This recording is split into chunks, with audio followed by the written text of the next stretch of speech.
सुबह का भूला अगर शाम को घर आ जाए तो उसे भूला नहीं कहते।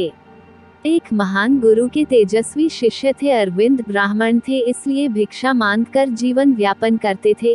नित्य सुबह भिक्षा के लिए जाते और केवल उतना ही लेते जितने की जरूरत हो। उनके इस स्वभाव से सभी बहुत प्रभावित थे और इसी कारण वो एक प्रिय शिष्य थे। एक बार अरविंद भिक्षा के लिए नगर सेठ के घर गए और जोर से आवाज लगाई, भवती भिक्षा देही। यह सुन एक सुंदर कन्या बाहर आई जिसने अरविंद को भिक्षा दी। उसकी सुंदरता देख अरविंद चकित रह गया। उसकी नजर कन्या से हट ही नहीं रही थी। अपने आश्रम में जाकर भी अरविंद को हर समय कन्या की वो मोहिनी छवि दिखाई दे रही थी। उनका मन दीक्षा से ज्यादा भिक्षा में लग गया और वे नित्य प्रतिदिन नगर सेठ के घर भिक्षा लेने जाने लगे। अरविंद भी एक सुडौल शरीर के तेजस्वी थे। कन्या के मन को भी अरविंद भाने लगा।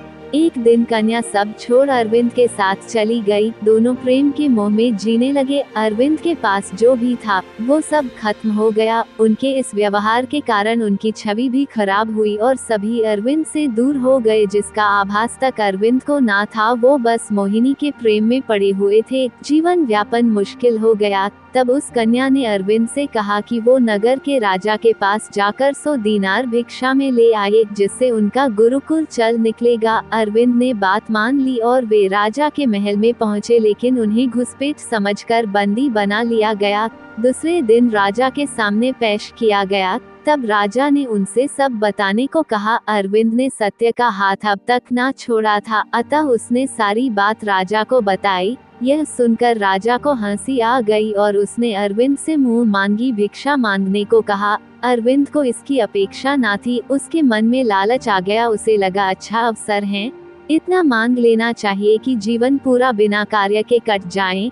और उसने बिना विचार किए राजा से उनका राजपाट ही मांग डाला। यह सुनकर सभी सभासद आश्चर्यचकित रह गए। राजा ने हंसकर कहा, हे भिक्षुक, आप जैसा कहते हैं वही होगा। आज से इस राज्य के राजा आप हैं। मैं और मेरा परिवार अब से वन में वास करेंगे। यह सुनकर अरविंद सन्न रह गया। उसे राजा के ऐसे उत्तर की कल्पना नहीं थी। तब अरविंद को एहसास हुआ कि यह सब ऐशो आराम, भोग विलास एवं कामुकता आदि क्षणिक हैं। मनुष्य की महानता उसके कर्म में है।